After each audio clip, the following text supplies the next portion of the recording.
Ya, ya. Baik, selamat pagi, selamat siang, Ibu Bapak yang ada di Papua, selamat siang, di NTT juga sudah selamat siang ya. Kalau Selamat di siang. Jakarta Barat, Indonesia bagian Barat masih pagi, selamat pagi. Senang sekali kita bisa ketemu di sini pada kesempatan yang berbahagia ini.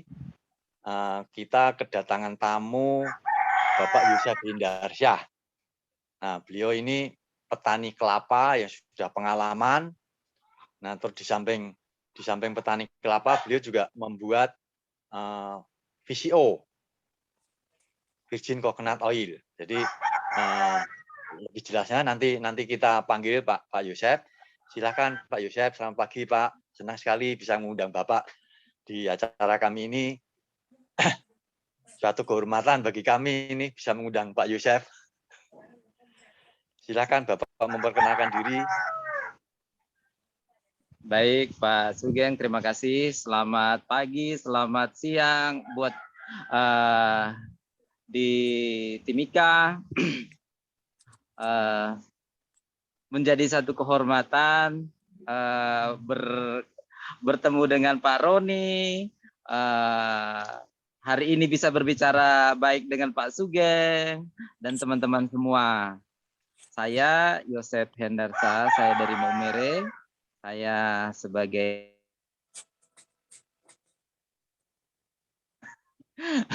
jadi saya memang dari kecil itu kerjanya itu salah satunya itu ya panjat kelapa, membuat kopra. Luar biasa. Jadi ini kalau ngomong sama orang kota tidak enak karena membayangkan panjat kelapa. Ini pengalaman luar biasa, Pak. Jadi Justru kalau kita belum pernah merasakannya ini. jadi Silakan, Pak. Ya. ya dari zaman kecil itu kami memang produk kami hanya bisa sampai di kopra. Sehingga tahun 2004 saya mulai membaca-baca itu berkaitan waktu itu yang mempopulerkan tentang VCO itu adalah Bapak Dr. Bambang Setiaji dari Jogja waktu itu. Sehingga saya berusaha untuk bisa mendapatkan paket pelatihan. Jadi saya ke Jogja untuk ikut pelatihan membuat VCO. Ternyata setelah saya sampai ke Jogja, waduh, karena kami sudah terbiasa berurusan dengan kelapa sampai dengan santan, sampai dengan, ya kan begitu-begitu saja kan kalau kami di kampung, membuat VCO itu ternyata sangat mudah. Yang sulit itu adalah belajar menjadi bagaimana saya bisa menjelaskan kepada orang tentang manfaat VCO gitu. Nah, jadi setelah saya bisa membuat, saya mendapat pendampingan untuk standarisasi food hygiene itu dari Dinas Kesehatan. Ya, saya sangat bersyukur sekali karena memang saya dari petani, terus dapat bimbingan-bimbingan dari dinas-dinas terkait untuk menjadikan VCO itu menjadi produk yang layak diterima oleh pasar.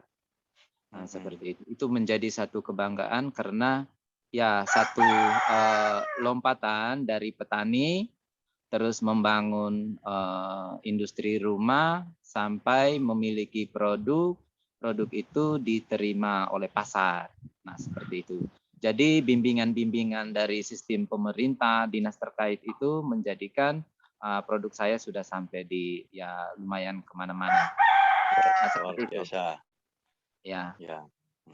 Maka saya terus-menerus belajar untuk mendampingi produk saya, sehingga referensi-referensi tentang buku. Zaman dahulu kan zaman buku, jadi kemana-mana itu untuk beli-beli buku untuk baca. Karena memang kita dunia pendidikan kita kan beda dengan kebutuhan hidup, sehingga butuh belajar sendiri, belajar otodidak untuk bagaimana mendampingi produk. Jadi kalau seperti ada pertanyaan-pertanyaan tentang apa kaitan hubungan keterkaitan VCO dengan kesehatan itu, ya kita bisa sedikit membantu orang. Nah, seperti itu.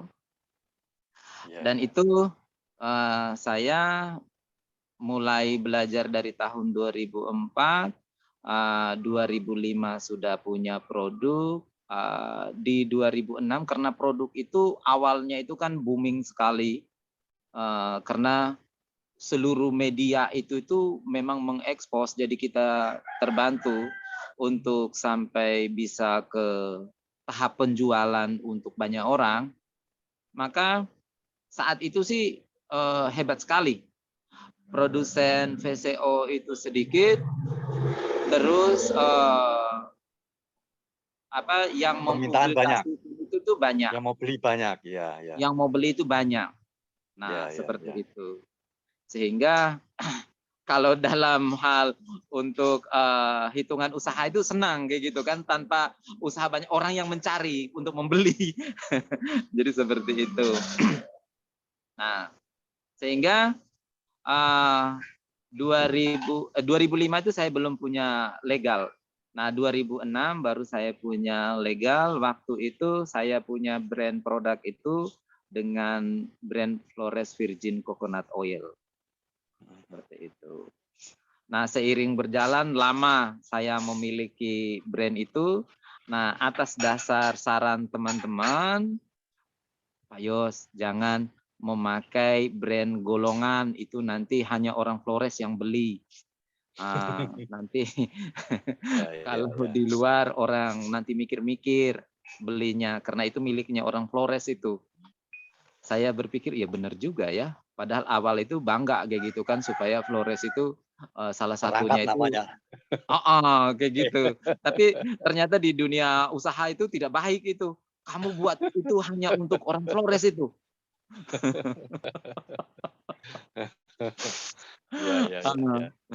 Jadi saya berpikir, oh iya ya, lama, tetapi karena usaha di kampung itu tuh kita tidak melihat ada orang lain usaha sejenis kayak gitu tuh. Jadi kita belajar dari tantangan dari pesaing itu tuh nggak punya. Sehingga ya saya sendiri juga lambat. Akhirnya sampai di 2015 itu panjang sekali ya. Dari 2005 sampai 2015 itu baru saya membuat brand baru yang Rahmat VCO. Nah, Rahmat VCO itu kopi. Ya. Jadi Rahmat VCO dengan Flores Virgin Coconut Oil itu sama saja, satu keran pengisian. Jadi seluruh standarisasi produksinya sama saja. Cuman brandnya itu yang memang untuk menembus ke pasar nasional seperti itu. Sehingga dari situ itu ya sasaran untuk kita di Republik ini adalah standarisasi untuk perlindungan produk.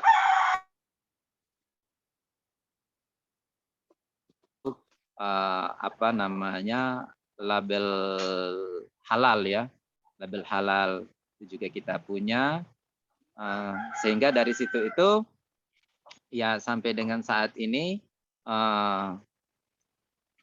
diterima di pasar umum itu baik, karena orang nggak sempat mikir lagi ini punyanya siapa kayak gitu, ini dari mana.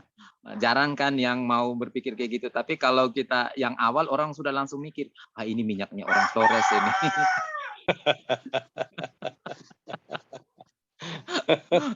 Tapi kalau yang benar-benar membutuhkan itu bagus gitu kan, orang yang darah tinggi kayak gitu toh.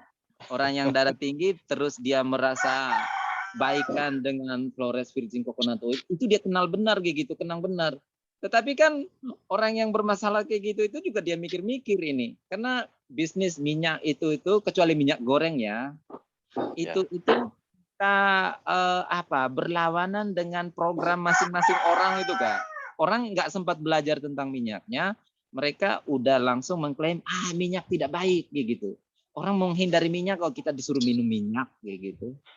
Nah, ini yang perlu banyak berkomunikasi dengan orang untuk menjelaskan tentang manfaat minyak.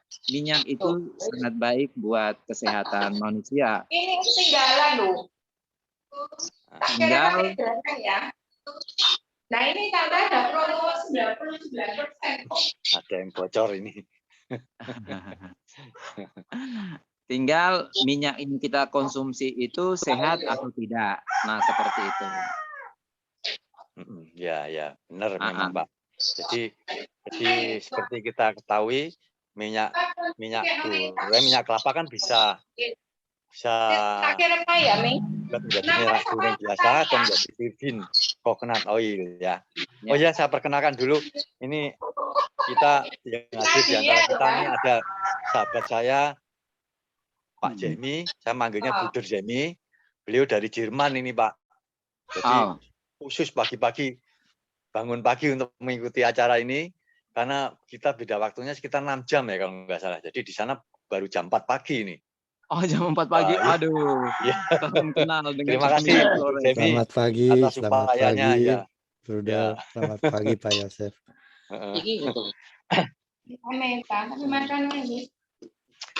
Ya, jadi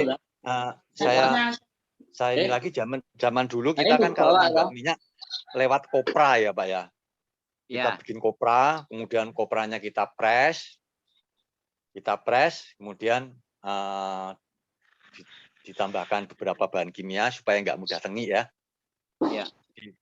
Free fatty acid-nya itu atau FFA-nya itu kita ikat menjadi NaOH, jadi akan terbentuk sabun. Nah, sabun seperti tadi yang Bu Marce bicarakan tadi itu mirip Ibu Marce. Jadi dulu memang itu dipakai untuk memurnikan minyak supaya kadar free fatty acid-nya atau asam lemak bebasnya itu menjadi minimal mungkin, seminimal mungkin, karena dengan begitu nanti risiko menjadi tengi akan berkurang. Ya. Jadi itu nanti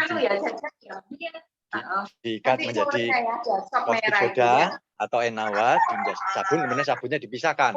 Setelah dipisahkan, nah itu diperoleh minyak yang kadar FFA-nya rendah sekali, sehingga lebih tahan terhadap ketengikan. Nggak usah, wis. Mau berangkat lagi ya. Iya, hati-hati. Tapi nenek moyang kita juga mempunyai cara basah. Jadi kita buat santan dulu, kemudian dari santan kita panaskan, kita uapkan airnya sehingga kita peroleh minyak. Nah ini minyak ini lebih wangi. Yang kita proses dengan cara basah ini akan lebih wangi, lebih sedap, tapi risikonya karena tidak ditambahkan NaOH tadi, tidak ditambahkan caustic soda, dia memang mudah tengi. Mungkin seminggu sudah menjadi tengi. Gitu. Nah itu pembuatan minyak gorengnya. Nah terus yang baru diketemukan populer beberapa tahun belakangan ini, mungkin sekitar 10 tahun ya Pak Yosef ya mungkin ya. 10 tahun belakangan ini teknologinya VCO, di mana ini tanpa melibatkan panas. Karena ternyata proses panas itu akan menyebabkan kerusakan beberapa zat kimia sehingga menjadi tidak sehat kalau dikonsumsi. Nah, dengan VCO ini karena dia tanpa panas sama sekali, senyawa-senyawa kimia yang ada di dalam minyak kelapa itu masih utuh. Utuh sehingga pada saat kita konsumsi kita menjadi sehat. Nah, kalau di proses panas terus tambahin caustic soda tadi kan itu kimia-kimia lainnya hilang semua kecuali minyak doang. Kecuali minyak saja yang tersisa. Nah, kadang-kadang secara alamiah itu zat-zat kimia itu kan kompleks ya. Jadi seperti minyak kelapa itu kan kalau kita perhatiin ada juga namanya lecithin. Makanya santan itu bisa menyampur dengan air. Ya itu karena ada namanya zat emulsifier yang disebut lecithin. Nah ini kalau kita proses panas lecithinnya rusak. Nah, makanya kalau kita minyak goreng itu yang sudah diproses dengan proses pemanasan, kalau kita tambah air tidak akan campur itu. Karena emulsifiernya sudah hilang, sudah rusak. Nah, tapi kalau VCO ini santan itu masih ada resitinya itu. Sehingga masih bisa dicampur air dengan baik. Jadi memang konsumsi VCO lebih baik daripada minyak goreng pada umumnya karena sudah melewati proses pemanasan sehingga banyak komponen-komponen kimia yang sudah rusak. Jadi saya mau minta tolong kepada Pak Yosef, minta bantuannya bagaimana menceritakan ke teman-teman kita ini proses pembuatannya secara ringkas. Terus nanti juga kami mohon kesediaan Pak Yosef untuk masuk ke grup kami sehingga nanti kalau ada pertanyaan yang belum bisa terjawab di sini bisa dijawab di WA grup kami. Itu Pak Yosef ya. Oke, siap. Ya. Jadi saya senang sekali ternyata Pak Yosef ini juga sudah mendapatkan pelatihan dari beberapa instansi yang terkait, misalnya Departemen Kesehatan, sehingga bisa memproduksi minyak dengan sehat. Karena memang seperti kita ketahui bahwa ini kan mau kita konsumsi ya. Jadi kalau memang dibuat tidak secara higienis memang sangat berbahaya. Saya sendiri sudah mencoba ini. Saya sudah coba beli. Nah, ini saya minum aja nih. Tiap hari gimana? 1 sendok, pagi 1 sendok, ya. Gitu. Dan memang bagus sekali. Manfaatnya saya merasa lebih sehat gitu, Pak. Mungkin Pak Yosef bisa bercerita tentang manfaat-manfaatnya secara garis besar, Pak. Silakan, Pak. Ya, baik. Berarti saya berbicara tentang itu ya, standar produksinya prosesnya dulu. Boleh, Ya. secara prosesnya dulu ya. Ya. Jadi gini, kalau untuk Rahmat VCO itu kita yang pertama itu kan kalau berbicara tentang minyak kelapa, tentu yang pertama itu adalah menyediakan buah kelapa yang standar untuk diproduksi VCO, yaitu memilih buah kelapa yang memang kering di atas pohon kayak gitu ya. Sehingga dalam usia alamiahnya dia itu sudah masuk. Ya. Jadi dia ditandain dengan kulitnya udah coklat. Nah, kebenaran kita berada di kampung, kan kebun dekat dengan rumah produksi. Jadi pada saat kita udah sediain kelapa, mulai dari proses pengupasan itu langsung menuju ke tempat untuk produksi. Jadi kita kupas kulit luar, terus karena itu sudah di rumah produksi, jadi kupas kulit luar, langsung proses untuk mengeluarkan daging, kelapa, parut, pres. Nah, kita ada 2 metode, tetapi yang saat ini permintaan itu adalah proses natural. Natural itu yang prosesnya alamiah tanpa mekanikal yang lain untuk proses dan bahan-bahan lain. Jadi kita memang benar kalau natural itu prosesnya itu ada di pencampuran dengan air. Air yang kita gunakan itu memang air baku, air layak konsumsi kayak gitu. Sehingga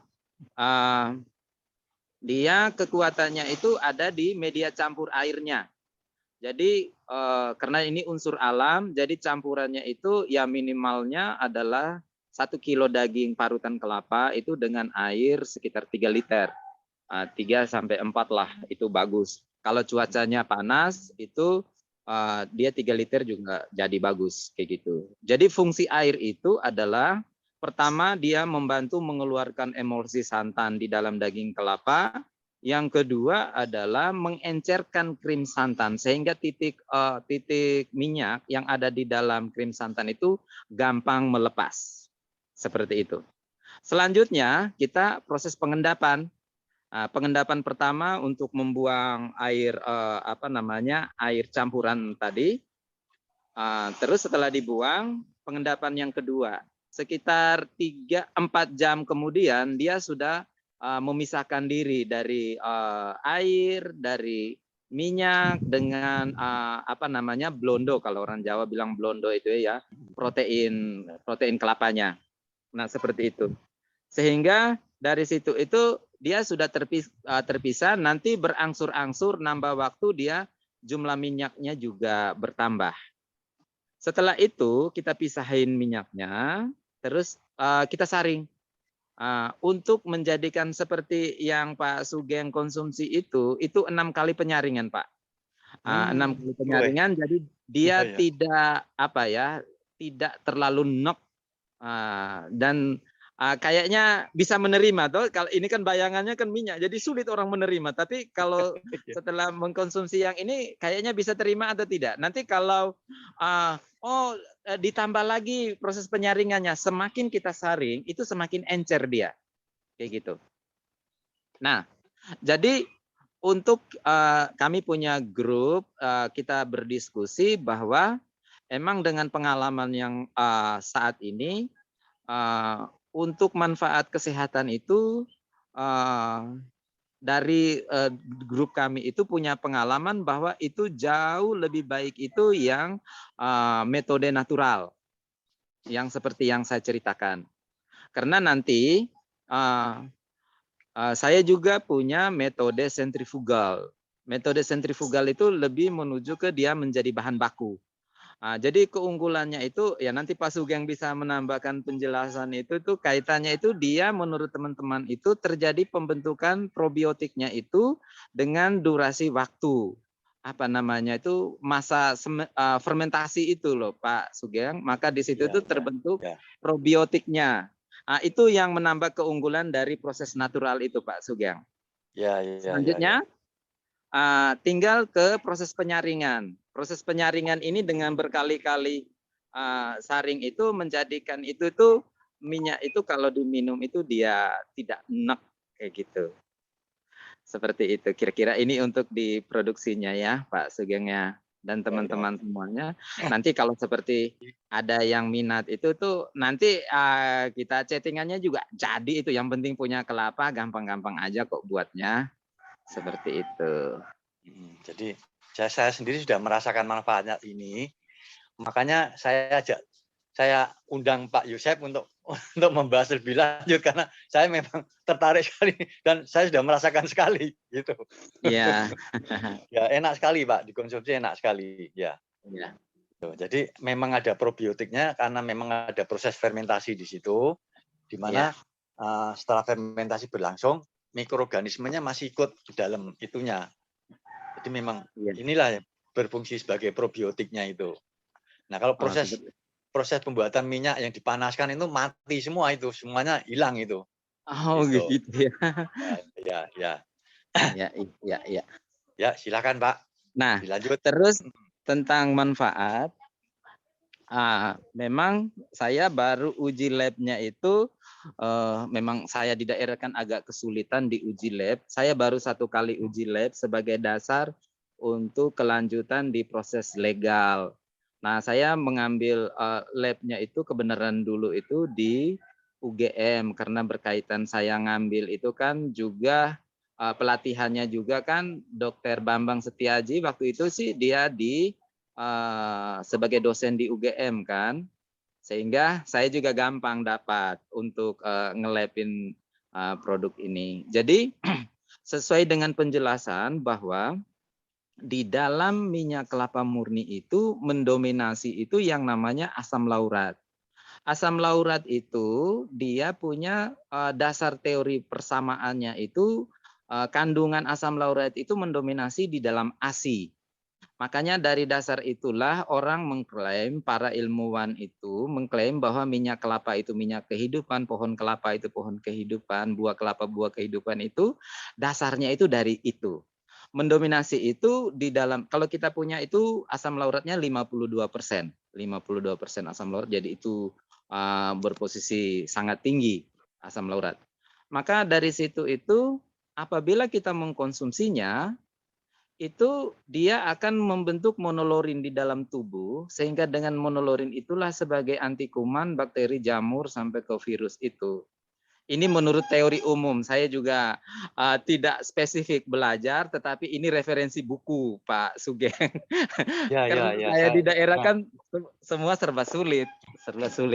Sehingga saya bisa cerita begini dasar dari buku. Terus unsur lain yaitu kayak oleat, linoleat, palmitat, steareat, miristat, itu sebagai apa namanya unsur omega. Jadi setelah saya baca-baca juga saya juga kurang percaya. Makanya seperti apa sih? Itu banyak kita kalau beli susu baby itu semua itu lengkap ada di dalamnya. Jadi VCO itu sangat baik buat kesehatan karena sebagai sumber nutrisi, unsur omeganya itu tuh sangat lengkap dan presentasinya dia itu sangat seimbang buat pertumbuhan. Makanya kan, wow, saya mulai membayang-bayangkan zaman saya kecil, nenek moyang kami punya kakek nenek itu kan mereka itu rata-rata tinggi, tubuh ideal, makannya setiap hari itu pasti ada kelapa. Kayak gitu.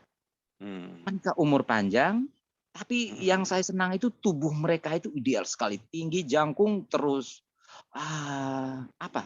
Enggak badannya itu tuh kayak nggak ada kayak gini kan mau membentuk tubuh itu harus nge-gym kayak gitu kan fitness bertahun-tahun. Kalau mereka itu enggak kayak gitu, tapi ya Alamiah. perutnya itu ya six pack. Keren, Pak.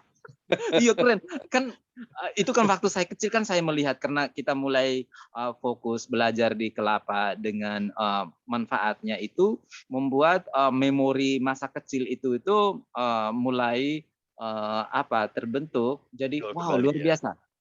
Ya, Nah, ya, ya. Pak Sugeng, kalau bangun pagi langsung minum VCO itu, energinya itu langsung terasa itu ngalir ke tubuh itu. Saya selalu mengkonsumsi 3 sendok per hari, sehingga hampir kalau makan nasinya itu, ya saya petani, jadi kan kalau makan harus banyak. Tetapi saya makannya tidak banyak, 1 sendok nasi itu sudah lebih daripada cukup. Dengan tenaga saya mengalahkan orang yang porsi Hebat. jumbo itu juga Mantap. kalah.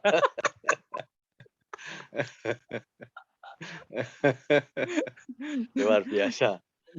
Dan bersyukur bahwa sampai dengan saat ini saya lupa kapan saya sakit itu saya sudah lupa semenjak Wow, mantap. 18 Sehat tahun terus ya, yang Pak? lalu. Ya, ya, ya, ya. Ya, luar Ya biasa. gitu. Ya gitu. Tapi mulai saya dulu memang saya setelah lepas dari sekolah itu saya sempat kerja di tambang cukup lama. Kesehatan saya sangat buruk. Hampir di setiap bulan itu saya sakit. Saya sakit itu tingkatannya sudah sampai dengan terapi urin. Nah, Oh, mulai di tahun 2005 saya sudah lepaskan diri dari sakit penyakit itu sampai dengan sekarang. Ya, seperti itu Pak Sugeng. Jadi ini cerita tentang manfaat.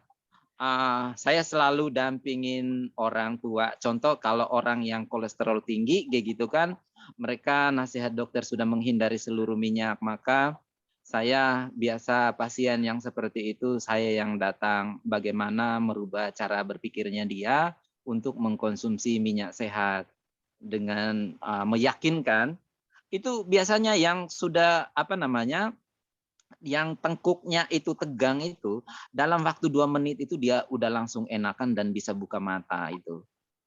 Rasa cepat banget Pak Sugeng tentang ya, ya. manfaatnya. Nah, sehingga memang kita memproduksi VCO, contoh Rahmat VCO itu sesungguhnya saya produksi untuk saya sendiri konsumsi karena orang minatnya banyak sehingga saya memproduksi untuk banyak kalangan. Ini tentu berkaitannya dengan bagaimana kita menjaga kualitas produk itu, Pak Sugeng. Seperti itu kira-kira. Wes, mantap, mantap. Ya. Jadi memang benar bahwa komposisi asam lemak yang paling Ya. besar yang terdapat pada minyak kelapa memang asam laurat. Jadi Ya. asam laurat ini memang mempunyai sifat sebagai antiseptik, antibakteri. Di ASI ibu-ibu itu juga mengandung asam laurat dalam jumlah sangat besar. Makanya sangat disarankan bagi ibu-ibu supaya memberikan air ASI untuk bayi-bayinya, untuk baby-babynya. Karena itu memang mengandung zat antiseptik, antibakteri membuat badan si bayi ini menjadi sehat dan kuat. Itu memang luar biasa, Pak. Mm. Nah, terus ditambah lagi probiotiknya ya. Itu Iya. memang kombinasi yang sangat luar biasa yang akan memperkuat dan menyehatkan bayi-bayi kita. Iya. Memang susu formula memang komposisinya lengkap, secara kimia lengkap. Tapi satu yang dia nggak punya, probiotik itu. Iya. Probiotiknya dia nggak punya. Atau hanya mengandalkan laurat, dia bisa tambahkan asam laurat. Tapi kalau di VCO ini ada probiotiknya, ada asam lauratnya, ada palmitat dan sebagainya, omega tadi itu. Jadi memang luar biasa, sangat penting untuk kita konsumsi. Gitu. Jadi ini nanti kita akan lanjutkan dengan sesi tanya jawab, Pak Yosef. Minta Siap. kesediaannya untuk menjawab beberapa pertanyaan dari teman-teman. Terus apa? Nanti kalau ada yang kurang bisa ditanyakan di WA grup kita. Oke, siap, Saya siap. Pak Yosef ya. Ya. Oh iya. Ya, Siap. nanti kami mohon kesediaan Pak Yosef untuk menjadi anggota di WA grup kita supaya di situ kita bisa saling berkomunikasi lebih intens. Siap, siap. Saya yakin bahwa memang kita harus belajar cara membuat VCO ya. Iya, Di sini siap. itu supaya kalau kita belajar dari Pak Yosef ini kan kita tahu ternyata Pak Yosef membuatnya cukup higienis, cukup ini. Jadi saya sendiri menjadi lebih yakin untuk mengkonsumsinya gitu. Biarpun Iya. saya bisa bikin sendiri, tapi saya kan nggak punya waktu untuk bikin, jadi mendingan pesan ke Pak Yosef. Mungkin teman-teman juga nanti begitu juga, ada yang bisa membikinnya tapi nggak punya cukup waktu, jadi mungkin bisa membelinya ke tempat Pak Yosef. Itu ya Siap. Pak Yosef ya. Siap. Baik, kita mulai jawab pertanyaan dari teman-teman ya Pak. Ya, boleh. Ya, saya baca dulu.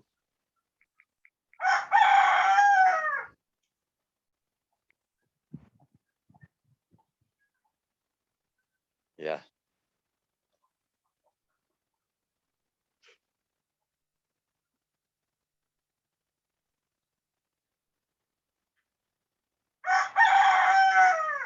Bentar ya Pak, ini ada pertanyaan dari Pak Hartanto. Air baku apa bisa dari air pump atau air isi ulang, Pak? Oh iya. Jadi Mohon dijawab. yang pertama, air layak baku itu air yang kita sudah ukur tentang pH-nya. Jadi pH-nya ya. saya pH air yang kita gunakan itu dia hampir mendekatin 7. Nah, seperti itu. Terus nanti kita pakai penyaring kayak gitu.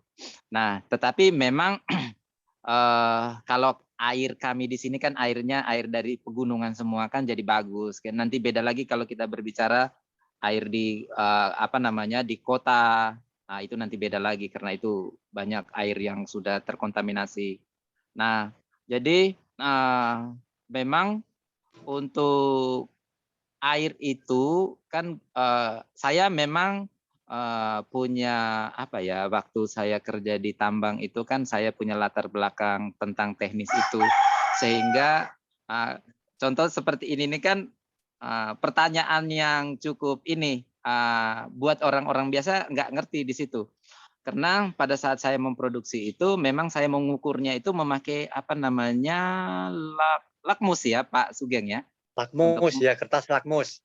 Iya, saya Ya. ukur dulu sehingga ini air yang baik untuk kita air konsumsi seperti itu, Pak.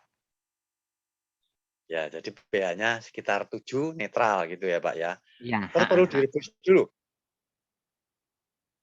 Gimana? atau perlu direbus dulu airnya itu, Pak? Enggak, kita penyaringan aja. Oh, enggak, waktu mau membuat santannya itu, apakah air matang sudah direbus, siap minum? Atau Tidak. Kita memakai penyaringan.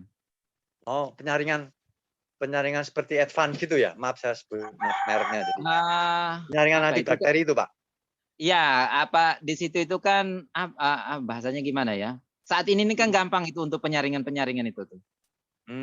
Ya, ya, ya, ya. Ya, jadi cukup air yang pH-nya bagus, pH-nya netral, kemudian Ya. disaring, Ya, langsung bisa digunakan, Mbak ya. ya. Ya, terima kasih. Nah, ini ada pertanyaan lagi, Pak. Ini ada himbauan sih kalau bisa langsung prakteknya. Jadi maaf ini memang kita waktunya mepet, jadi nggak sempat menyajikan acara prakteknya. Dan kebetulan di tempatnya Pak Yosef ini di pabriknya itunya sinyalnya kurang bagus ya Pak. Signalnya 2 titik di sana. Jadi terpaksa harus dilakukan ini wawancara terpaksa harus kita lakukan di luar di kebun yang sinyalnya Ini lebih bagus. ini di Emang, dekat kebun jadi mohon nanti maaf. dekat. Tapi nanti bisa ditanyakan di grup nanti prosesnya secara lebih mendetail. Saya rasa bisa diterangkan nanti. Ya, ya. Secara lebih terperinci ya. Ya. Pertanyaan dari Pak Peter, proses sentrifugal mempercepat pemisahan air dan minyak. Ya. Apakah dalam proses sentrifugal menghambat proses pembentukan probiotik? Ya. Jadi kalau saya punya 2 metode. Kalau sentrifugal itu dia prosesnya sangat cepat. Jadi dari parutan kelapa kita langsung press itu kita dinginkan. Habis dinginkan itu yang sudah krim santan yang sudah dingin tadi itu kita encerkan lagi memakai media air panas. Di situ itu dia berada di suhu sekitar ya 40 hampir 50-an lah, tapi tidak sampai mendidih. Sehingga di situ itu kecepatan dan campurnya panas itu menjadikan tidak terbentuknya probiotik. Nah, jadi emang minyak kelapanya, VCO-nya itu segar. Tapi saya sendiri pemakai, jadi nggak punya reaksi apa-apa untuk di tubuh. Di tubuh itu nggak ada reaksi apa-apa. Sehingga saya untuk di produk produk Rahmat itu saya menggunakan metode natural itu. Seperti itu. Sudah jelas ya Pak Peter ya.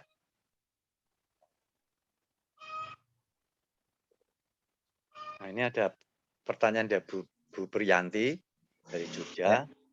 Pak Yosef, ini VCO-nya bukan minyak goreng ya? Iya. Ya.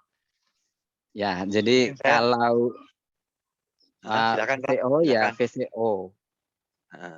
Yang dimaksud dengan VCO itu minyak kelapa murni secara umum itu minyak yang diproses tanpa media pemanas. Ya, seperti itu. Jadi mungkin bisa saya tambahkan, sebetulnya VCO kalau dipergunakan untuk minyak goreng bisa saja. Oh iya, bisa. Tapi sangat sayang karena ini kan probiotiknya masih lengkap. Jadi sebaiknya sini langsung diminum aja sebagai herbal gitulah. Tapi sekali lagi memang mau dipakai sebagai minyak goreng sangat bisa Bu Priyanti. Karena ini sebetulnya kan minyak juga. Cuman masih banyak mengandung probiotiknya. Gitu. Sayang, mahal jadinya. Sayang ya. Nah, kalau orang-orang bule kan dia ini ya, olive oil ya. Olive oil kan ada ultra virgin olive oil atau virgin olive oil, itu juga mirip sama, prosesnya mirip dengan VCO ini, cuman dia dari olive oil, dari olive kan, dari buah olive. Yang virgin atau ultra virgin ini juga prosesnya tidak menggunakan pemanasan, makanya biasanya dia dipakai untuk kita kalau membuat salad. Iya, buat salad kan? Itu campur. Nanti boleh dicampur VCO pakai salad juga boleh itu. Ada lebih untuk menggoreng gitu. Mahal ya. Boleh saja, tapi sayang mahal. Jadi kalau olive oil tadi orang yang dipakai untuk goreng itu biasanya bukan yang virgin atau bukan yang ultra virgin, tapi yang olive oil biasa. Jadi sama lah seperti kita ini. Iya. Ya, jelas Bu Priyanti ya. Nggih, Ya, terima sama kasih. ya. Pak Terus Yosef mau ini nanya. ada Bu Yuliana Subarli menanyakan apakah VCO mempunyai masa kadaluarsa? Apakah ciri-ciri VCO yang sudah tidak layak dikonsumsi, Pak? Monggo Tengik silakan, Pak. biasanya baunya. Iya sudah tahu kalau minyak itu kadaluarsa dia tengik. Tengik Enggak, dia, pokoknya baunya tengik. tidak nyaman pada saat buka tutupan itu sudah tidak nyaman Iya, dirasa. betul. Seperti itu. Oke, ya. Jadi memang tengik. Jadi tadi sempat saya bahas sedikit ya. Penyebab tengik itu adalah karena adanya kandungan free fatty acid atau FFA atau asam lemak bebas. Jadi sebetulnya molekul minyak itu kan terdiri dari gliserol dan asam lemak. Itu mereka mengikat menjadi molekul minyak namanya. Jadi sebetulnya terdiri dari dua molekul gliserol dan molekul asam lemak. Nah, pada saat dia di lingkungan setelah waktu yang ini atau terjadi kerusakan secara alamiah, itu terputus itu. Yang tadinya gliserol dan asam lemak menjadi molekul lemak, dia terputus menjadi terbentuk asam lemak dan gliserol. Nah, asam lemak inilah yang disebut asam lemak bebas. Karena dia sudah bebas, tidak terikat oleh molekul gliserol, dia mudah bereaksi dengan atom-atom oksigen yang ada di luar, di udara. Nah, pada saat dia teroksidasi ini, menjadilah dia berbau tengik. Itu kira-kira seperti itulah. Oh, iya. Makanya makin lama dia risiko menjadi tengik semakin besar. Nah, kalau pada proses minyak yang mengalami proses pemanasan, tadi seperti saya singgung itu, asam lemak bebasnya ini bisa ditarik menjadi hampir mendekati 0. Makanya dia memang lebih awet, tetapi risikonya bahwa banyak kandungan-kandungan kimia termasuk probiotiknya yang hilang gitu. Nah, kalau VCO ini memang risikonya cepat rusak. Mungkin 1 bulan mungkin masih bagus ya, Pak ya. Oh, saya Iya. punya itu produksi awal sebagai sampel pingin tahu aja karena waktu saya pelatihan itu diperlihatkan itu minyak yang sudah 10 tahun. Saya punya kalau saya dari produksi awal itu 2005 itu sampai dengan sekarang masih baik aja.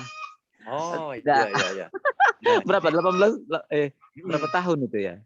Jadi memang itu risiko kerusakannya itu adalah kalau terdapat oksigen. Jadi sebaiknya sih memang ditutup rapat, jangan sampai ada oksigen masuk, dan lebih bagus lagi kalau disimpan di tempat yang warnanya gelap, jangan kena sinar matahari. Oh, iya. Masuk di lemari yang gelap gitu, itu akan lebih awet. Dan kadang-kadang kita akan temukan kalau kita simpan di ruangan ber-AC, dia akan menjadi tidur. Warnanya seperti susu, putih susu gitu kan. Itu tidak menunjukkan kerusakan. Itu tidak rusak itu. Itu hanya terjadi perubahan sifat fisik di mana dia menjadi tidur saja. Tapi secara kimia dia tidak mengalami kerusakan apa-apa. Jadi masih bisa dikonsumsi. Jadi nanti kalau misalnya musim hujan gitu Pak, atau ibu-ibu semuanya ya kalau musim hujan, kan udaranya dingin, pagi-pagi, malam gitu suka tidur dia. Nah, itu nggak apa-apa itu. Jadi bukan suatu indikator suatu kerusakan. Jadi itu Pak Sugeng, kalau ada pada saat dia sudah bahasanya dia membeku ya, seperti itu merupakan kalau teman-teman yang belum punya pembelajaran lebih, ambil itu sedikit kayak gitu simpan di telapak tangan. Nah, pada saat minyak itu menyentuh telapak tangan, dia udah langsung meleleh. Ini salah satu teori pembuktian bahwa minyak ini sangat baik buat proses pembakaran tubuh. Kayak gitu. Proses di dalam metabolisme tubuh kita itu sangat baik. Kenapa? Hanya dengan menyentuh tubuh, dia udah langsung meleleh. minyak itu. Nah, Hmm. nah para ibu-ibu, nah ini salah satu contoh-contoh visual yang mana mulai hari ini mungkin kurangi menggoreng pakai apa namanya? Mentega apa margarin ya, yang di wajan yang panas itu enggak enggak meleleh-meleleh itu. Itu menunjukkan dia minyak yang tidak sehat buat tubuh kayak gitu ya. Nanti di badan juga nggak cepelera ya Pak ya. Itu cikal bakal meningkatkan kolesterol tubuh. Ya, seperti Ya, ya, itu. ya. Hmm. Baik, terima kasih. Kita lanjutkan ke pertanyaan berikutnya ya Pak. Ya, ya. Ini ada dari Bu Yanti Handoko. Pak Yusef, untuk menyaring VCO pakai alat apa Pak? Ya. Bisa digambarkan secara Ya. sederhana ya. Jadi kalau saya punya peralatan sebelumnya itu kita memakai kertas saring. Tetapi dengan jumlah produksi yang banyak itu nggak mampu dan sangat mahal biayanya. Mahal ya. Oleh karena itu kita redesign untuk memakai drill filter, kantong-kantong drill filter gitu. Sehingga untuk kapasitas produksi kita pada saat permintaan banyak itu kita bisa memenuhi. Dan berkali-kali penyaringannya. Berkali-kali itu maksudnya tangkinya itu tangki penyaringan itu ada beberapa sehingga dari situ itu saringan pertama ya buka, kita pindah ke saringan kedua, ketiga, keempat. Kita sampai dengan saat ini 6 kali penyaringan. Dengan 6 kali penyaringan itu karena produk sudah dikonsumsi sama Pak Sugeng, seperti itu rasanya itu Pak Sugeng. Itu sudah Ya, di ya, 6 ya. kali penyaringan itu. 6 kali ya. Ya. Jadi waktu Pak Yosef pakai kertas saring, itu kertas saringnya nomor berapa Pak? Itu yang Jadi seperti kita ketahui ya, kertas saring itu ada beberapa nomor berdasarkan ukuran mesnya. diameter pori-porinya itu Pak. Iya, Jadi semakin besar nomornya itu semakin halus. Iya. Kalau di lab-lab kimia itu kalau mau nyaring endapan-endapan itu biasanya kita pakai yang nomor 4. Iya. Nah, mungkin ini cukup yang nomor 1 Pak. Dugaan saya sih ya. Saya lupa, cuman saya belinya itu memang saya di daerah juga susah, makanya aduh saya stres juga itu. Karena belinya itu di Surabaya itu. Saya ke toko laboratorium, kita bilang aja untuk itu kertas saring minyak gitu itu mereka udah ngasih itu. Lembaran Pak, lembaran. Lembaran. Lembaran. Oh, ya kalau lembaran kemungkinan itu memang nomor 1 itu. Ya nomor 1 ya. Jadi, baik, kita lanjut lagi itu. ya Pak. Oke. Siap.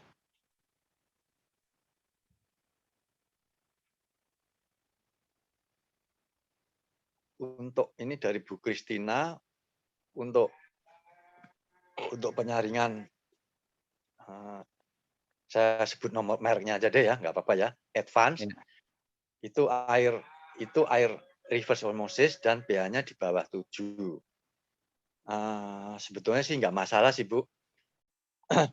pH-nya mungkin sekitar antara 6 nggak apa-apa, tapi yang paling penting di situ adalah kandungan mineralnya sudah agak berkurang, karena ini memang ada sedikit ada hubungan ke situ juga, makanya tadi Pak Yusef juga melakukan penyaringan. Jadi menurut hemat saya ibu mau pakai advance juga nggak masalah. Saya sendiri di rumah juga pakai advance Bu, karena memang untuk mengurangi mineral-mineralnya. Pak Sugeng boleh nanya? Ya silakan Pak. Pak Yosef, mengenai metode penyaringan, Bapak sekarang ini kan menggunakan metode kain ya kelihatannya Pak ya? Iya, drill. Iya, drill ya. Nah, apakah Bapak juga melakukan pemampatan Pak? Pemampatan maksud saya dengan tekanan Pak? Oh tidak, dia gravitasi Pak. Iya, gravitasi. Ya. Mungkin nanti kalau sudah besar memang bisa pakai saringan di pabrik-pabrik itu Pak. Iya, Pakai dipampatkan. pompa ya, dipompa. Iya, iya. Ada kicknya itu nanti ya. Ya, Tapi nanti berarti kalau itu skalanya gravitasi sih ya, Pak, ya? memang harus sekian ton gitu Karena ya. kan kayak gini, karena kita setiap tangki penyaringan itu kita ada 3 lapis. Kalau kita memakai pemampatan itu cenderung memaksa. Jadi itu menurut saya kayaknya memaksa sehingga dia tidak maksimal kerja. Jadi kita gravitasi, Pak. Lama sekali berarti Pak ya? Ya lama. Lama ya. 1 liter itu bisa berapa jam? Gini, saya kan punya sebelumnya itu kertas saring itu, tetapi memakai pemampatan vakum. Oh ya, pakai vakum Tetapi ya. itu juga lambat karena kan begini, minyak ini kan dia ada muatan titik-titik protein yang akan menghambat. Sekalipun memakai pemampatan vakum, dia tetap aja juga nggak mau keluar. Sehingga dari situ itu coba tampang penyaringnya itu saya lebarkan. Jadi kita buatin dalam bentuk kantong. Jadi dia permukaannya kan lebih lebar sehingga dari situ itu dia lebih proses penyaringannya itu kan jadi lebih lebar, lebih cepat ya, kayak gitu. Ya. Kayak gitu. Jadi kan memang itu fungsi dari waktu ya. Jadi begitu cake-nya itu endapannya menempel di permukaan kertas saringnya atau media saringnya, yaitu membuat mampat, nggak bisa keluar. Iya, dia mampat. Iya. Jadi semakin lebar media saringnya memang akan semakin bagus. Iya. Ya.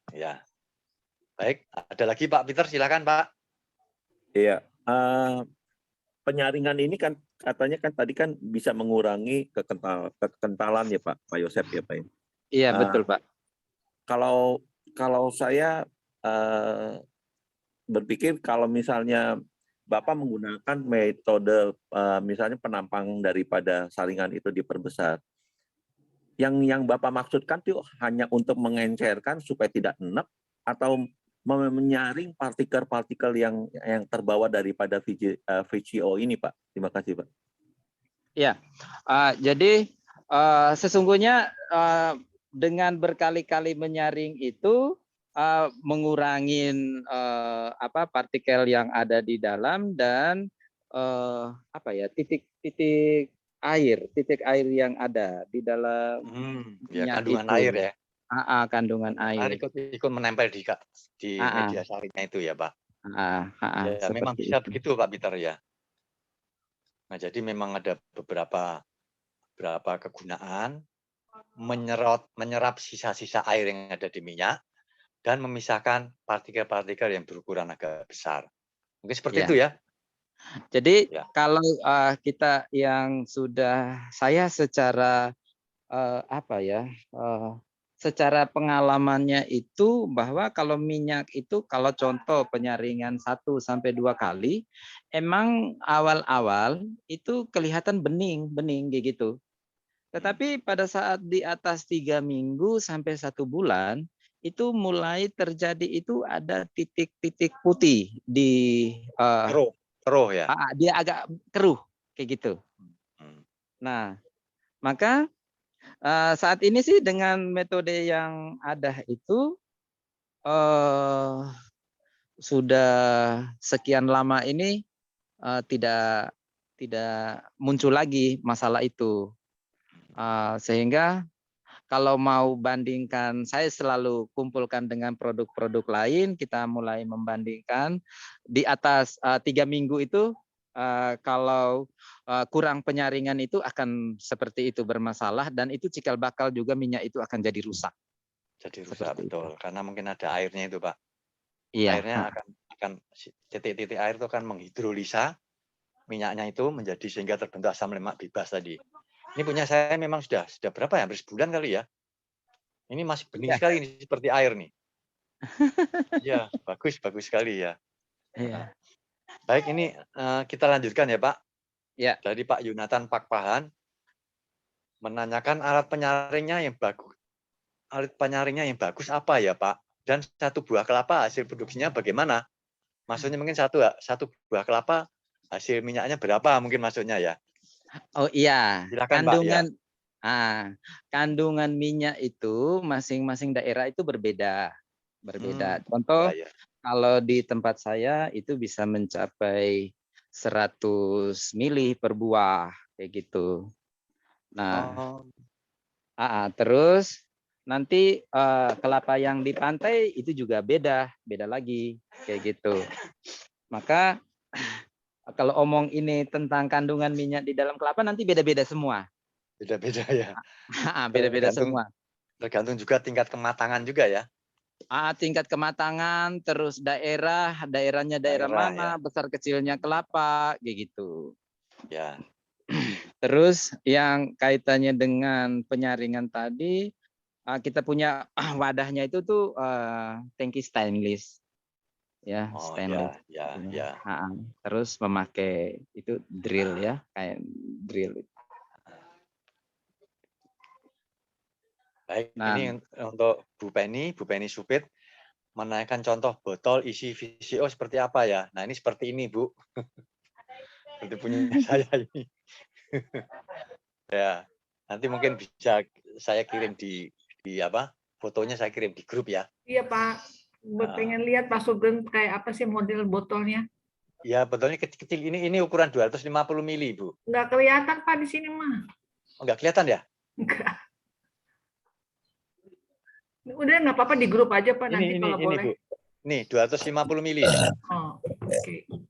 Itu juga peraturannya dosisnya kalau minum sehari Pak Yosep berapa kan satu hari 24 jam jadi pagi, siang, sore, apa malam, apa 3 kali sehari atau cukup sehari? Berapa Pak? Satu kali. Jadi itu nanti sesuai dengan kebutuhan tubuh.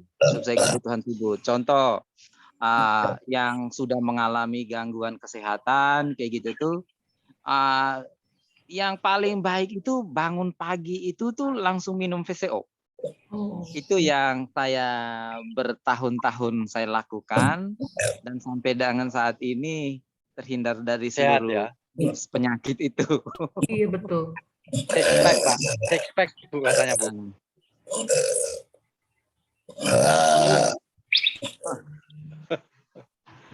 Kelihatan juga Pak Yosep nih awet muda ya Pak ya. Seger ya. Gitu loh. Enggak. Jadi orang yang terbiasa konsumsi VCO itu selalu memiliki jalan keluar. Karena apa? Nutrisi otaknya terpenuhi unsur omeganya.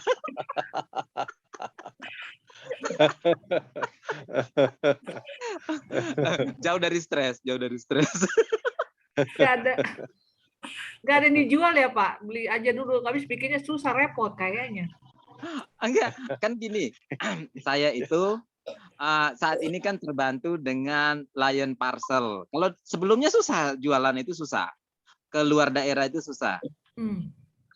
Sampai orang pingin beli itu sudah kita kirimin berbulan-bulan nggak nyampe. Tapi sekarang itu Timika, contoh Timika itu 3 hari udah nyampe kok.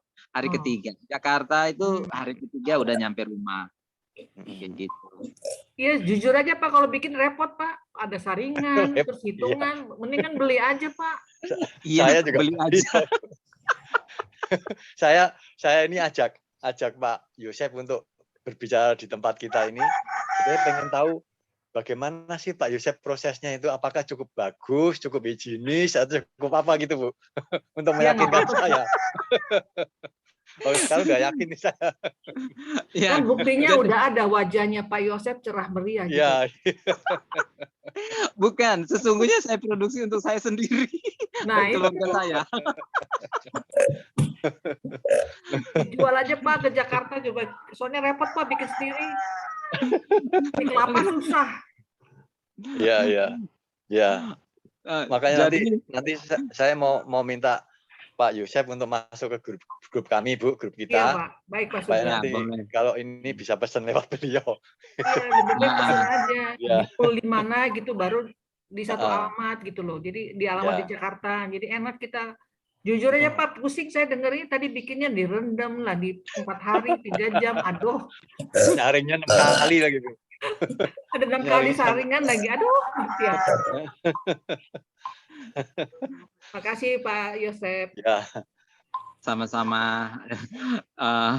baik kita Saya lanjut senang ya. sekali hari ini berbicara dengan teman-teman yang lebih banyak kan di kota ini ya. Iya Pak. Ada yang dari Jerman loh Pak.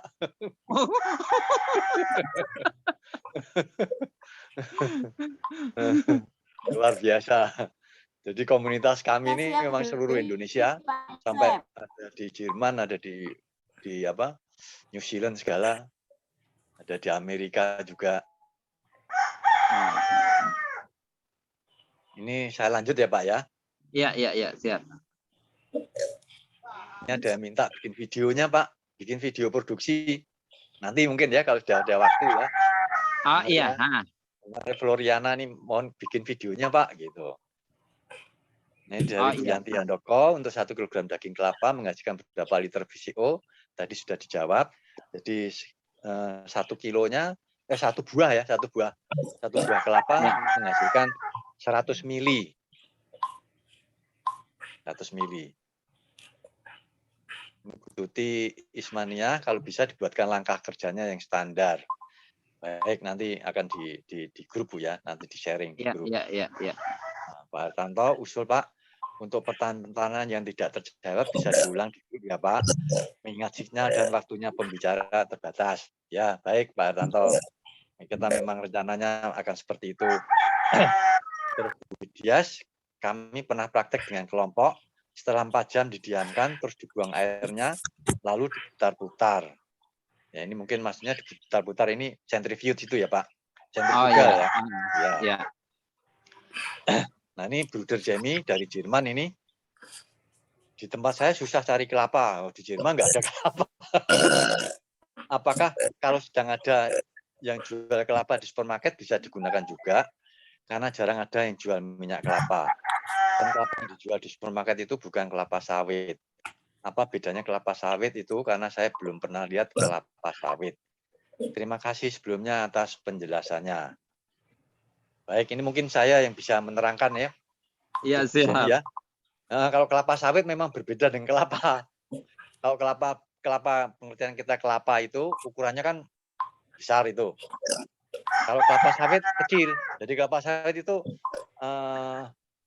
mungkin seperti telur ayam kampung ya besarnya ya. Kelereng yang besar Pak, kelereng yang besar.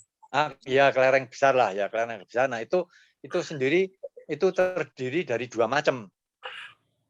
Jadi inti itu warnanya putih, disebutnya palm kernel oil.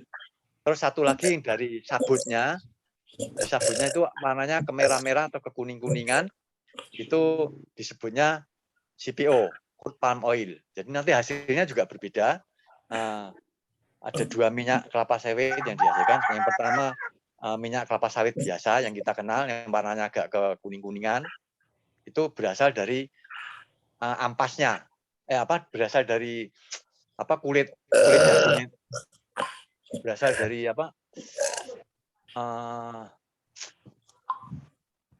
kalau kelapa itu kan ada cepetnya itu apa itu Pak namanya Pak? Serabut kulitnya itu. Kalau kelapa, ya? VCO atau minyak kelapa diproduksi dari daging kelapanya. Kalau sawit dibuat minyak dari kulitnya. Kandungannya itu berbeda-beda. Kalau di kandungan di sawit itu dia menghasilkan lemak jenuh rantai panjang atau berpartikel besar. Kalau di kelapa dia menghasilkan lemak jenuh rantai pendek sedang. Atau berpartikel halus dan sedang. Sehingga dia kalau kelapa sangat baik untuk kesehatan manusia, bahasanya hewani ya dalam ilmu pengetahuan dia. Kalau sawit yang mengkonsumsi itu bagus. Tapi kalau seperti orang tua dengan tingkat pembakaran tubuh yang kurang, sebaiknya juga dikurang-kurangi konsumsi minyak sawit itu. Yang baik itu yang kernelnya, yang bijinya. Itu Ya, itu sama. putih. Yang warnanya putih itu. Iya, itu kernelnya itu bagus. Jadi kalau mau beli minyak sawit, yang kernelnya. Tapi lebih mahal Pak harganya Pak. Iya, mahal Ya. dia sama dengan kelapa. Ya. Gitu. Ya, jadi memang berbeda Bu Jemi ya. Kelapa sama kelapa sawit. Jadi, jadi cuman yang digunakan kelapa biasa. kelapa biasa yang besar itu. Ya. Cuman kalau dijual di supermarket itu mungkin kan kelapa muda mungkin ya, yang dari Filipina itu ya? Bukan. Ada kelapa yang masih ada tempurungnya. Iya. Ya. Bukan kelapa muda itu? Bukan kelapa ya? keras. Jadi tempurungnya kita mesti pecahkan. Pecah, ya. Dan isi dagingnya itu kita bisa keluarkan. Oh iya. Ya. Ya, Tapi itu bisa dibuat itu. tidak segar lagi seperti yang Pak Yosef bilang. Ya, dia sudah lama dalam rantai bisnisnya, dia udah lama itu. Betul. Iya. Jadi Kan tidak bisa dipakai itu ya. Di Jerman nggak ada pohon kelapa. Jadi itu kemungkinan diimpor dari Brasil atau dari Asia ya, dari Filipina atau mungkin Indonesia. Ya, import lah. Jadi makan import, waktu lama, jadi tidak segar lagi. Jadi pertanyaannya, apakah itu masih bisa dipakai?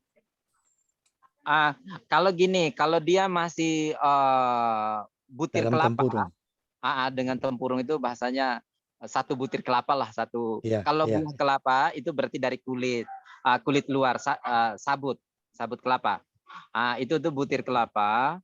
Apabila dia waktunya lama, pada saat kita buka, kalau airnya itu dia mulai asam, itu jangan digunakan lagi. Karena dia harus terasa manis, aroma kelapanya juga dapat, seperti itu.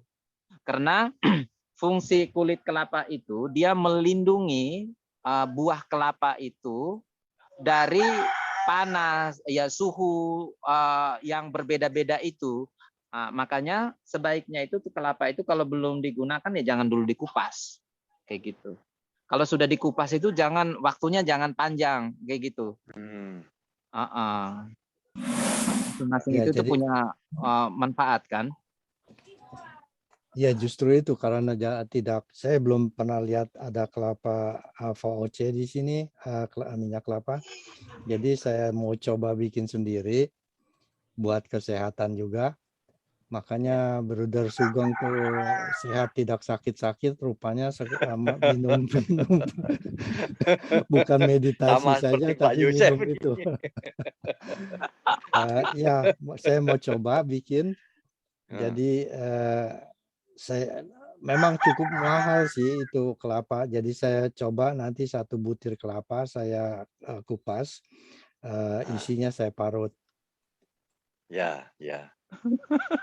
Atau coba kalau dikirim dari Indonesia memungkinkan nggak, Brother? Bisa, tapi mahal sekali. Pakai laut mungkin ya? Pakai ekspedisi Ya, kalau laut pakai ya? laut bisa ya. Pakai laut bisa. Jadi agak murah kan? Ya. Cuman ya mungkin sebulan 2 bulan baru nyampe ya? 2 bulan lah. 2 bulan ya. Ya. Nanti kalau memang Brother merasa kesulitan, nanti boleh pesan ke Pak Yosef biar dikirim pakai laut aja. Aduh. Dari Flores sampai Jerman, cara yang paling baik itu ada keberangkatan teman atau apa itu dititip cepat. Titip. Iya betul. Titip, nanti kalau ada yang berangkat pulang kampung nanti saya titip. Kalau dari Flores itu biasanya oleh-olehnya itu kan banyak suster-suster yang tugas di Prancis, di Itali. Itu selalu mereka bawakan PCO dari sini. Ya. Tapi yang saya ingin sekali buat sendiri. Iya. Ya. Lebih mantap ya. Lebih Jangan mantap. lupa bagi. Kalau hasilnya berhasil kan rasanya senang sekali gitu. Betul. Apalagi Ya. dibagi ya. Iya, Boleh bisa. dibagi tapi harus datang ke Jerman, Bu. Oh, gampang nanti. Mungkin resepnya home industry aja dulu Pak, jangan yang skala besar. Jadi kita bisa coba Heeh. Iya, habis coba. Kita paruh, coba sendiri, ya, praktekkan terus sendiri. itu langsung direndam atau diperas begitu Pak. Jadi kita enggak salah. Ya di sini ada maaf ya ibu-ibu bapak sekalian, saya mau bicara dulu sedikit juga. Silakan. Ada kain yang digunakan untuk menyaring sari dari buah-buahan. Oke. Kain itu apakah bisa digunakan juga? Saya pikir tadi bisa dipakai kertas buat menyaring kopi, masak kopi. Ada juga, tapi itu terlalu halus. Jadi saya rasa kain saringan yang dimaksudkan oleh Bapak Yosep itu yang di sini digunakan untuk menyaring sari buah-buahan, itu air buah-buahan, jus itu. Ya. Menurut saya sih bisa sih itu, menurut saya Bruder. Bisa ya. Seperti buat tahu itu Pak, saringannya. Bisa. Kalau tahu terlalu kasar, Bu. Oh, tapi Kurang kalau halus itu. dilapisin? Ya harus beberapa, mungkin 10 lapis kali. Iya, beberapa lapis. Ya seperti Saya ini anu tahu. Kalau saya di pabrik itu, dulu kan saya pernah kerja di pabrik minyak juga, minyak kelapa sawit sama minyak kelapa. Itu kain saringannya pakai kain seperti kain terpal jin gitu, Bu, yang tebal itu. Iya. Jadi pakai kain seperti itu. Jadi kalau memang Ibu mau pakai kain saringan tahu ya harus beberapa lapis, mungkin sampai 10 mungkin ya. Gitu. Pak Sugeng boleh tanya? Ya, silakan Pak. Pak Yosep, siap. waktu semester SMA kita pernah mencoba satu buah kelapa, Pak. Ya. Kalau misalnya di kulit kelapa bagian luar itu, Pak. Kalau misalnya kita perbandingkan dengan daging buah kelapa dengan komposisi berat yang sama, itu ternyata yang kulit kelapa, yang kulit ari yang bagian coklat itu Pak, ternyata minyaknya lebih dibandingkan yang buah kelapa yang warna putih, Pak. Apakah benar, Pak? Iya, jadi kelapa itu, tuanya kelapa itu dia membentuk visualisasinya juga jelas. Mulai dari kulit luar itu coklat, ke dalamnya itu coklat semua, sampai di kulit arinya juga coklat. Nah, itu kalau bahasanya di kelapa itu sempurnanya kelapa, karena para ilmuwan itu menulisnya begitu, sempurnanya kelapa itu yang seperti itu. Kalau diukur dalam bentuk usia produksi di pohonnya dia itu sudah mencapai 1 tahun, gitu. Nah itulah kelapa-kelapa yang baik untuk diproduksi minyak. Kalau dia semakin muda, dia kandungannya itu belum seimbang, sehingga sampai ke minyaknya pun juga itu tuh belum belum kandungan minyaknya juga belum banyak. Bisa juga terjadi gagal karena minyak dia itu hanya bisa dalam bentuk santan, tetapi sampai ke minyaknya itu lebih banyak itu ke blondonya itu, proteinnya itu. Gitu. Blondonya itu kaya protein ya? Iya. Jadi Pak, itu kelapa yang bagus itu adalah kelapa tua. Nah, kelapa tua ini kan kalau misalnya kita lihat di pasaran itu kan sulit ya Pak, kita perbandingkan satu kelapa dengan yang lainnya. Kalau Bapak kan kebun kan jadi tahu, kelapa ini sudah waktu umurnya gitu loh. Nah, kalau misalnya kriteria kita di orang kota, apakah kelapa yang dijual di yang di pasar itu, yaitu kelapa-kelapa yang dibuat santan parutan itu cukup, Pak. Ya, jadi kelapa yang sudah di kota itu kelapa yang sudah sebagian umurnya itu dalam proses perjalanan menuju ke kota. Sampai di kota itu hampir tidak bisa dibedakan lagi dari tempurungnya itu karena sudah sama-sama coklat. Tetapi nanti yang akan membedakan itu dagingnya, daging kelapanya. Kelapa tua itu dagingnya keras. Jadi dia keras sekali.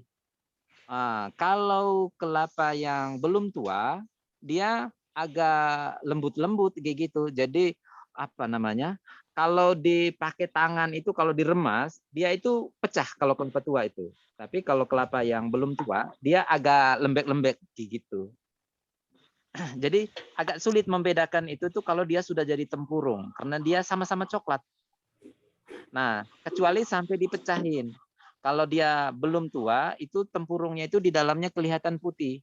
Tetapi kalau yang dia sudah tua, di dalamnya hitam semua. Kayak gitu. Pak Yosep, kalau kelapa muda tuh bikin kue kelapa tart enak tuh, Pak. Wah, sangat enak. Nah, jadi makanya kalau di kota susah, Pak, cari kelapa yang memenuhi syarat untuk jadi VCO itu, Pak. Karena kan kita orang awam kita membedakan kelapa yang kualitas untuk VCO gampang, Pak. Benar. Pesan sama Pak Yosep. Nanti kalau untuk VCO ya udah beli aja. Tapi iya, kalau jadi kita mesti pelan-pelan cari itunya apa sih ya namanya yang jual kelapa yang benar-benar berkelapanya ya. Pesan langsung dengan Pak Yosep, Bu. Enggak, kalau kelapanya kalau Pak Yosep ya kasihan, naik kapal laut ya kapan terima. Bukan, langsung dengan VCO-nya langsung. Oh iya, Bu. justru itu tadi sudah usul ke Pak Sugeng. Iya deh Pak Yosep dimasukin grup supaya kita bisa pesen gitu loh. Nanti kalau pesan VCO 100 liter itu sama dengan kalau dari saya kelapa saya itu 1000 buah kelapa. 1000 buah kelapa itu ongkirnya jauh lebih mahal.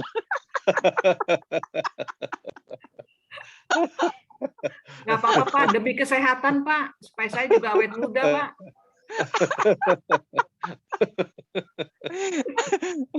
Jadi baik. Kita lanjut lagi ya. Saya pesan, saya juga pesan.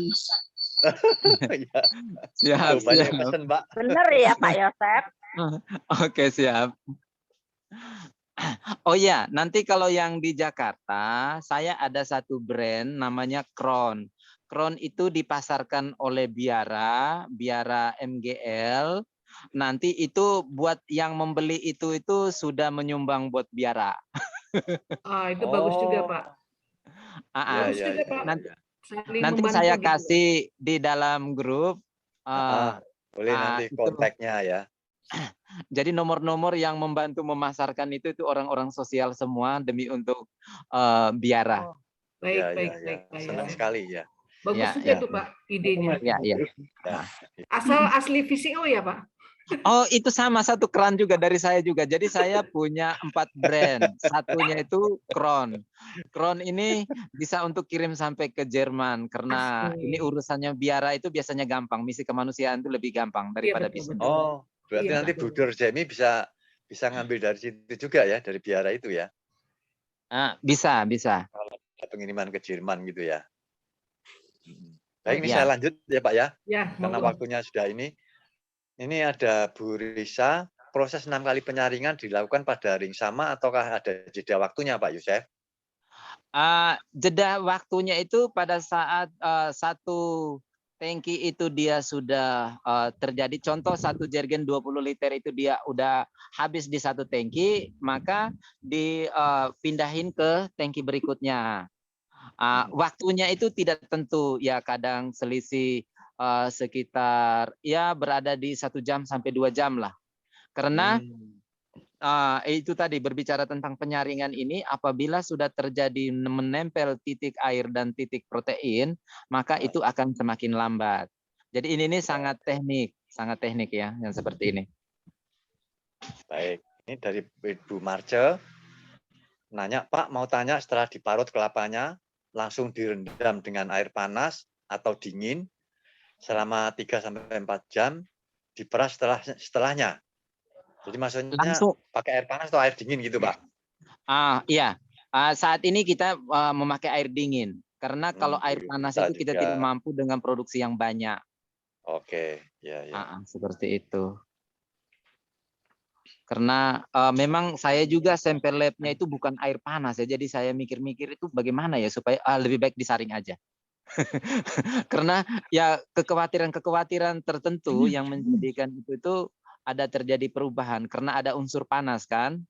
Nah, karena berbicara tentang sesuatu yang alamiah itu saya selalu analisa dasarnya adalah berada di suhu 32 derajat Celcius sampai dengan saat ini kan suhu Google menulis itu apa? 32 derajat Celcius ada rasa 36. Ya. Jadi tidak boleh melampaui itu di dalam proses itu. Ya.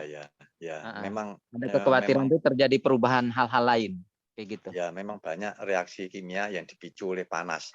Jadi semakin panas nanti akan ada reaksi-reaksi macam-macam yang kita tidak bisa. Berarti nggak boleh ya pakai Madate alat gitu. Bukan alat penyaring yang bikin santan langsung gitu. Yang membuat santan langsung gini. Kalau dia proses itu langsung memakai keluar santan langsung, itu harus didinginkan dulu krim santan itu. Jadi nanti dari situ baru dilelehkan lagi. Itu membutuhkan ada peralatannya. Karena begini, krim santan yang dihasilkan itu dia terjadi kekentalan sehingga dia titik minyak di dalam krim santan itu dia tidak melepaskan diri. Makanya yang kayak gitu tuh sering gagal dalam menghasilkan minyak kayak gitu. Kira-kiranya seperti itu Bu ya, yang ada alat yang parut langsung keluar santan toh? Iya. Nah, tapi itu nanti coba dulu, dicoba setelah jadi santan itu dicampur dulu dengan air. Siapa tahu di situ dia teraduk untuk krim santannya itu bisa encer sehingga titik minyaknya bisa lepas pada saat diendap. Jelas Bu ya. Kalau nggak salah, Madate itu ada pemanasnya alat itu. Iya, karena pakai listrik kan, Pak. Betul, dia ada pemanasnya. Karena itu untuk buat taucing ya, susu kedelai itu. Jadi langsung bisa siap diminum. Oh, gitu. Saya belum tahu itu. Kalau ada pemanas ya sebaiknya jangan ya. Iya. Ya. Oh, Pak Go ini udah pengalaman juga ya, Pak?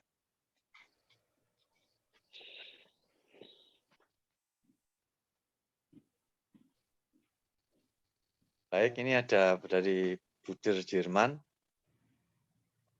Mohon alamatnya yang di Jerman. Barangkali nanti kita kontak yang di Jakarta mungkin Buder ya. Iya. Kita kontak Biara. Ini Pak. Ya Pak. Pak Sugeng. Ya silakan Pak Go. Ini saya kebetulan tadi ngomong masalah VCO ya. Ini saya ada simpen 3-4 tahun yang lalu. Karena ada, ini contoh aja. Nah ini. Waktu itu ada buyer yang minta, terus saya ambilkan dari Sumatera. Dari Sumatera? Ini sudah 3-4 tahun. Ya ini terjadi endapan ini. Ini mungkin lemak jenuhnya ini kayaknya. Putih-putih? Yang kuning, bawa sendiri. Oh. Pasti kalau dia sudah menguning itu, kalau itu kan udah lama. Itu baru pun juga ada. Itu penyaringannya yang kurang. Baru juga ada. Ini hanya mungkin peras saja ya, sepertinya. Nah ini sama teman saya yang bening pun masih di bleaching, akhirnya jadi bersih. Cuman ini enggak. Ini saya simpan aja ini. 4-5 tahun sudah. Ini sekedar sampel aja. Kebetulan inget gitu loh, saya ambil sampelnya. Aromanya bagaimana Pak Go? Ya, gimana? Aromanya bagaimana Pak Go? Apakah tengik atau ini belum tahu. Sebentar saya ambil ya. Jadi itu biasanya Pak? Enggak ada aroma enggak ada. Enggak ada tengik. Sepanjang yang saya ketahui itu asam lemak itu tadi, asam lemak ya. Itu kan ada ikatan rangkapnya. Ikatan rangkap itu artinya akan atom C karbonnya itu berikatan dengan atom C lainnya, itu valensinya hanya 2, harusnya kan 4. Harusnya 4, jadi hanya 2.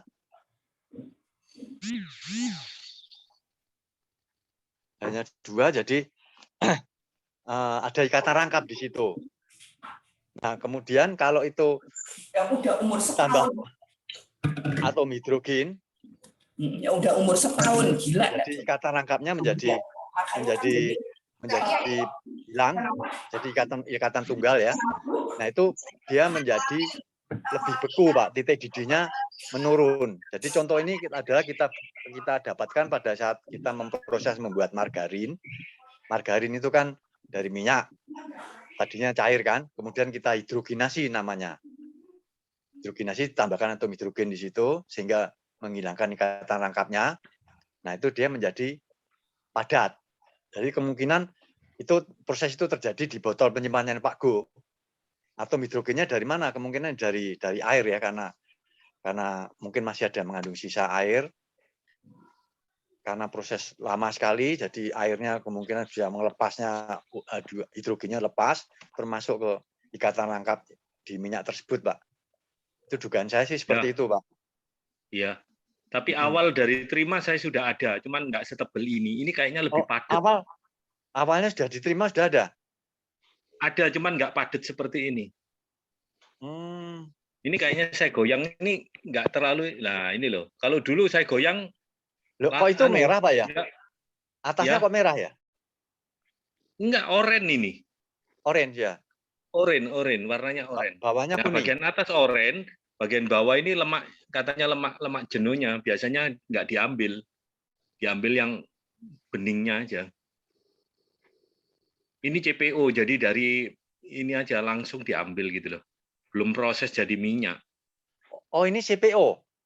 Ya, CPO ini, CPO, oh, CPO sawit. Ya, makanya sawit. Ya kalau sawit memang ini ada fraksi yang berat, Pak. Jadi makanya itu CPO itu kan banyak itunya apa?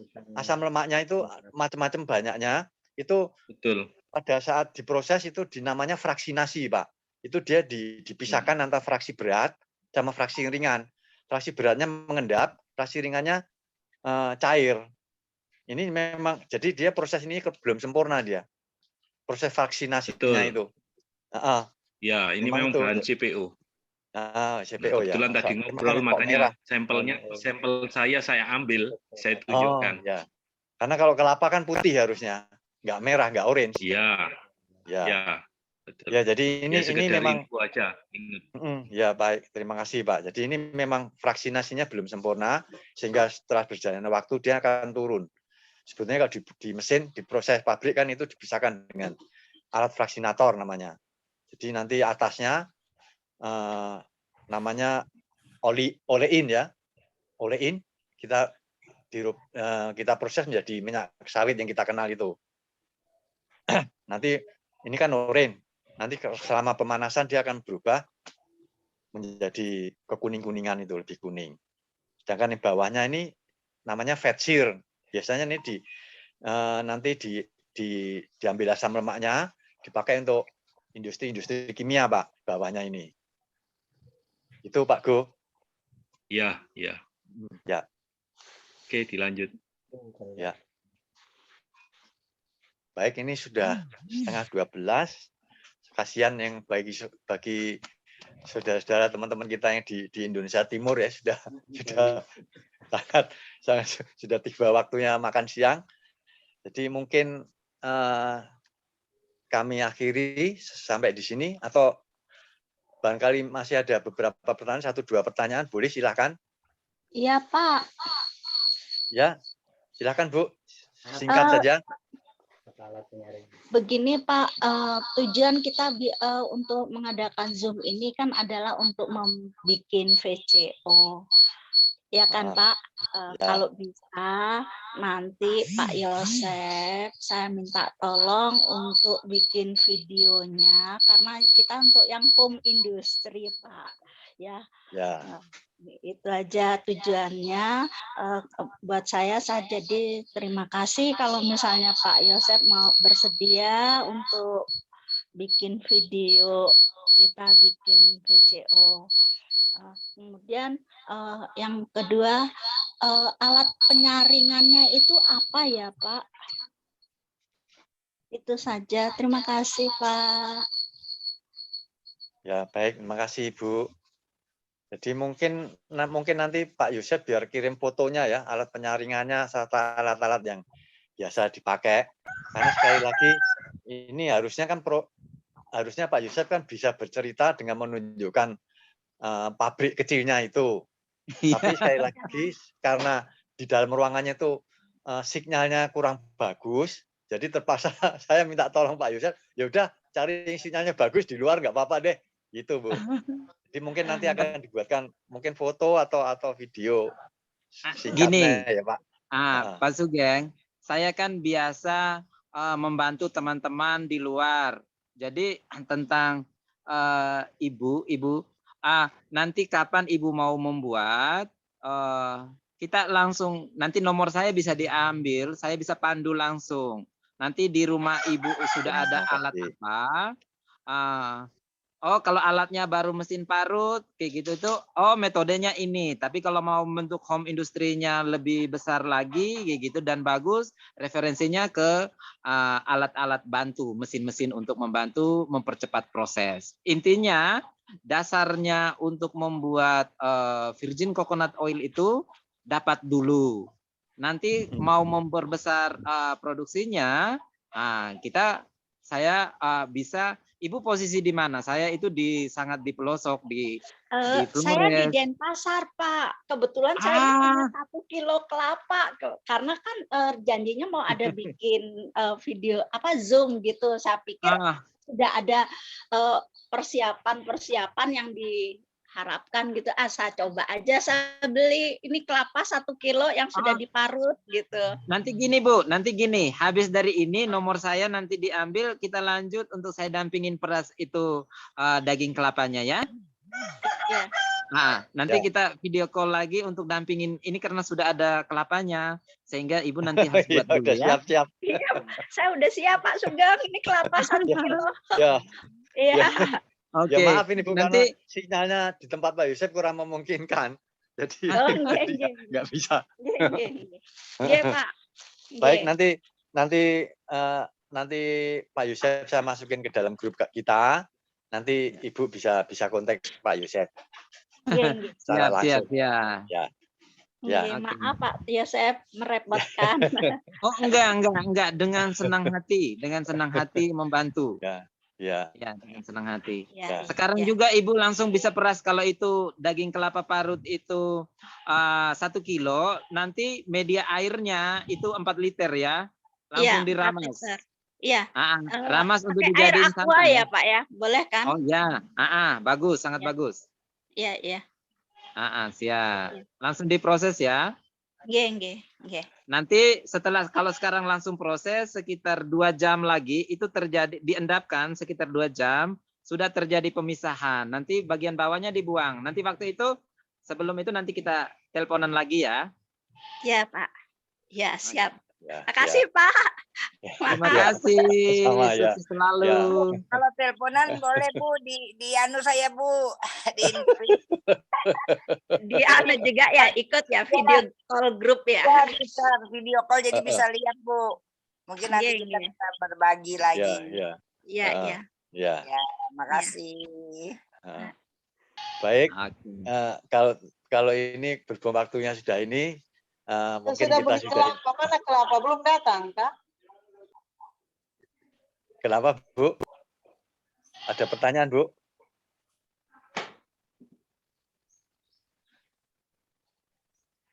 Baik, berhubung waktunya sudah sudah cukup lama. Kasihan buat Bu Yovita juga terlalu siang ya Bu Yovita ya. Mungkin acara ini kita sudahin.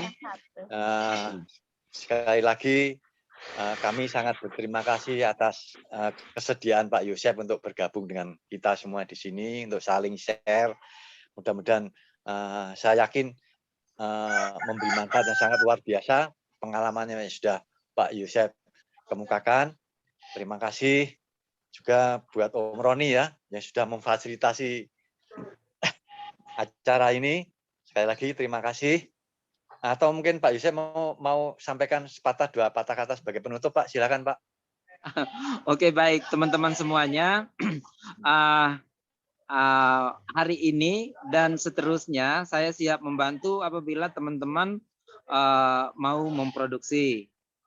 Kebenaran saya sudah banyak teman-teman di luar, di Sumatera, di Jawa, itu saya pandu untuk mereka bisa membuat. Karena sesungguhnya kelapa itu ada di mana-mana.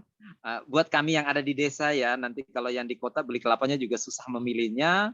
Sehingga kalau yang punya kelapa silakan nanti membuat sendiri. Kapan saja saya bisa pandu. Semoga nanti kalau saya dihubungi itu ada signalnya, sehingga kalau tidak ini apa namanya WA dulu ya, WA dulu supaya saya nanti berada di tempat yang ada signal supaya saya bisa pandu. Nah, jadi seperti saya berterima kasih banyak karena kita sudah bisa ngobrol melalui WA group ini. Saya sangat berterima kasih karena hari ini ada teman baru yang bisa kita berkomunikasi tentang kelapa. Seperti itu ya. Terima kasih banyak semuanya. Terima kasih Pak Yosep. Baik, terima kasih. Terima kasih. Terima kasih. Ya. Banyak peliharaan ayam ya? Ya. Ada ayam, ayam jago. Ya. Terima kasih Ya, terima kasih Pak banyak. Sugeng dan semua teman-teman. Sama-sama Ibu Bapak semuanya. Ya. Terima kasih. Tidak ketemu lagi Pak. Sukses semuanya. Ya. Ya, sama. Permisi ya. Ya, terima kasih Bruder ya. Selamat Terima pagi. kasih Bruder. Ya.